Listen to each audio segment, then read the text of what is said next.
Good evening. My name is Mark Roskine, and I am a board member with the National Transportation Safety Board.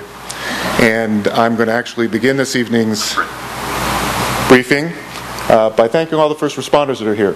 We did this earlier, but we really want to acknowledge your efforts and ongoing assistance and support in this investigation. So thank you all very much.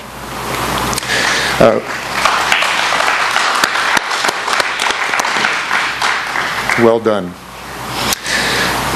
We're coming to the end of the first full day of the investigation, and so I am going to provide information on what's been accomplished throughout the day. We will talk specifically about the investigation work, and then also about some activities related to transportation disaster assistance. We have members from our TDA group here, and I'm actually going to start talking about the TDA work that happened today. Specifically, earlier this afternoon, the city of Reno, along with local agencies and nonprofit organizations, stood up a family assistance center. This is located at the Hyatt Place Hotel in Reno. So any family member that has been affected by yesterday's accident can go to this center and be linked to appropriate services. And I encourage you to get the message out about that. This is actually very important for your community. The TDA group is also assisting the Washoe County Medical Examiner as they fulfilled their on-site responsibilities. As of this evening, the medical examiner continues their on-site work. Specifically regarding the on-site investigation work, today the NTSB investigators spent the day documenting the wreckage site. They have identified and recovered portions of the accident aircraft tail. And as part of this process, the NTSB has been aided by a technical inspector with first-hand knowledge of these modified aircraft. He has facilitated access to some exemplar aircraft, which has really helped our investigators further understand the systems in these modified aircraft. And what is planned for tomorrow? So the activities for the second full day of investigation include completing documentation of the wreckage site, and then to begin recovery of parts, which will be then transferred to a secure location off-site for detailed analysis. Also, as I mentioned in our earlier briefing, there has been a significant amount of photos and video material that's been submitted to our investigators. Our investigators are currently reviewing and examining that information, and they will be transferring all of the video and photo information and materials that have been provided to the NTSB Research and Engineering Laboratory in Washington, D.C. on Monday for detailed analysis. We're good? We're good. Okay. We're going to take some questions. Operator, if you could queue up anybody who's on the line. If you would like to ask a question by phone, please unmute your phone line and press *1. You will be prompted to record your name and media outlet. Again, if you would like to ask a question, please press *1 at this time. But we will begin with questions from you. Mr. Roskine, you spoke about the medical examiner still working at the scene of the site here. Are there still missing people and or still body recovery on the tarmac? They informed us this evening that their work continues tonight. They're talking about sometime in the next 24 hours to finish their work. As we mentioned earlier, specific information regarding fatalities and injuries will be provided by the City of Reno. I think we were quite fortunate this morning to have Deputy Chief Evans here, and they are back after this briefing to provide you an update if you'd like that. Can you talk about reports of missing piece of the screen concerning the aircraft and how it was being we have not only heard those reports, but seen photos and video. Clearly, that is one aspect of this accident that will be investigated intensively. I think, and I want to make sure I emphasize this if it went by because it was one line, but today they were able to identify and recover parts from the accident aircraft tail. So clearly that could be part of it. I also mentioned earlier that a component piece was recovered from the area observed to be from where that occurred, where the photos and videos are. but that component has not been identified. We have no idea if it's actually part of the accident aircraft, but clearly that is a focused area for us to look at. Excuse me, I'll go here, please. Assuming that it is the elevator trim tab, how does that affect the plane? Why would that make it go up and down?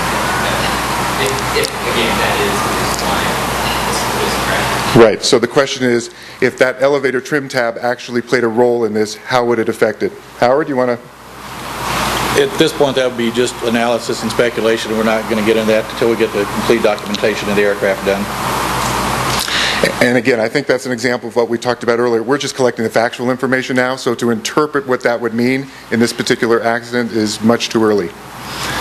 You wanted to follow up? Yeah, I know it's early in the investigation, but how do you think it could play a role in all of the races in the future? So one of the things that the NTSB does is look at least at 3 major areas. That involves the human, the machine, and the environment. So clearly, as we discussed earlier, the human, that means we're going to look at the age of the pilot, his training, his certifications, etc. The machine, we've just talked about components that will be analyzed. When we talk about the environment, it's not just the weather, but those are things like oversight, any other special safety circumstances that are involved in air shows and air races. And so the board will take a comprehensive look at all aspects that could have affected the cause of the accident, and again, what kind of safety recommendations we could make to make sure this doesn't happen again. Is there a question from the phone? There are no questions on the phone line at this time. Is your sense the FAA treats air shows as seriously as they would, say, commercial aircraft? The FAA, in their flight standards area, actually has a special division that oversees air shows and air races. How's it staffed? And that's exactly one of the areas we'll be looking at. So we know they have a specific division that has oversight for these. And as we're talking about the environment, that's one of the things we will look at, which is exactly what their policies and procedures are, how they evaluate the safety of any particular air show or race, and that will be part of the comprehensive examination that we're talking about. Is that what the NTSB looking at? Yes, and so he was just asking both FAA oversight and whether we'll be looking at it. And I think one of the important aspects of that question is that the NTSB as an independent agency will look at all these aspects, the human, the machine, the environment, including the oversight. So you could have safety procedures that are in place where they actually carried out correctly in this circumstance. We will be looking at that. Where is that again, and how long will that be staffed? So it is at the Hyatt Place Hotel in Reno, and typically a family assistance center will be staffed for as long as it's needed. Given that there was no fire, but there was high speed involved, how easy or difficult was reconstructing the different? So the question was, given there was high-speed impact, how easy will it be to reconstruct this? Would you like to comment? It will be quite difficult because it was highly fragmented. We do have some parts of, like we said, of the tail and control system, but it will be difficult. So he's asking if it's going to help or hurt. Why don't you? It will definitely hurt because of the high fragmentation level of the wreckage. We may not have everything to work with. That's part of what we're going to do is when we do our detailed investigation is to establish just how much of the system we do have of the control system. You found a portion of the tail and what else? The control system, sir? The question is what else we found in relation to the tail, and specifically they identified and recovered what we know are parts of the tail from the accident aircraft. Is there anything we can say about specifics of the parts at this point? We can identify some parts other than tail. Those are also pieces. They're not complete control surfaces by any means. And we do have parts that we have identified as part of the control system. But again, until we do our detailed analysis, we don't know how much of those systems we have. Well, in just one sec, we'll go to the phone. Operator, is there a question? There are no questions on the phone at this time. Great. So we'll go. There let's go right here first. Please, sure. Could you describe, if you could, as best you can, the sequence of events in the seconds leading up to the crash, and how the scene looks now, what the sort of impact it has left in that area? So the question is if we can describe the sequence of events prior to the accident and what the accident site looks like at this point. We know that the aircraft was operating at low altitude and high speed. It went nose up, climbed for a brief period of time, and quickly went nose down, impacting at high speed.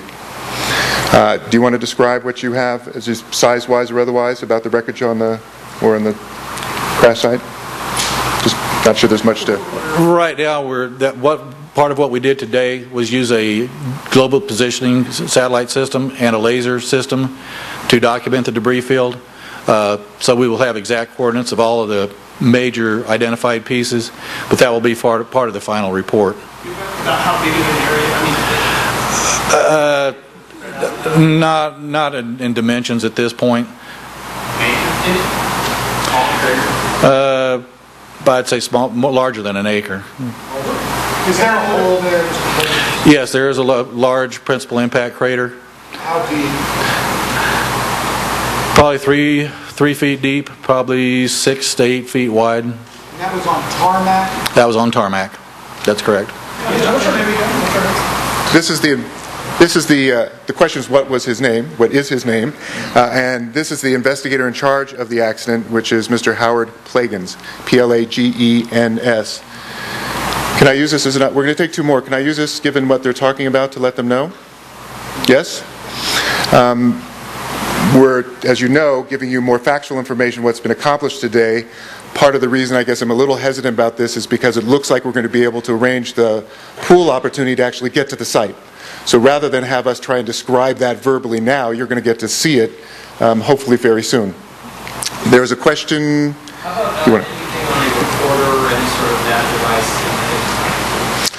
Able to figure that out? There's a question about whether there's any information from a data device in the aircraft. As far as we know at this point, there was no such recording device. There have been questions, given some of the update and modification, whether that could have existed, but we don't have any information about that at this point. Mr. Rose, can you describe the precautions that were taken at this air race to protect spectators? The question is whether we can describe the precautions that were taken at this race to protect the spectators. And no, I can't, because what we are going to be doing, frankly, as we mentioned earlier, the FAA has oversight. And so part of the investigation we'll be doing is pulling all of those specific certifications that are provided and what is included in those precautions, and looking at not only what the certification covers, but were they followed in this circumstance. Much too early to do that at this point. Can you give us an update on... Can I just go back here for instance? 1 second, please.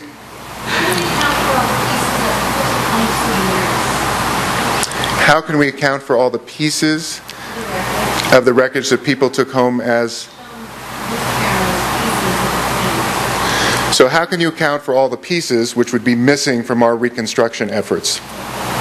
Just to put this in context, two elements. One is this accident took only a few seconds to occur. It is going to take the NTSB months to not only put the factual information together, but analyze it. And I think it's clear as you see the impact site, this evening, and as Mr. Plagens already said, there's a lot of fragmentation. There is no expectation that we would ever be able to put all those pieces together. And so whether it disintegrated at the accident or took away, there's no expectation we'd be able to get all of those anyway. Last question. Last question? Yes, sir. How large a radius did casualties occur from the crash? Is that how far away were people getting hurt?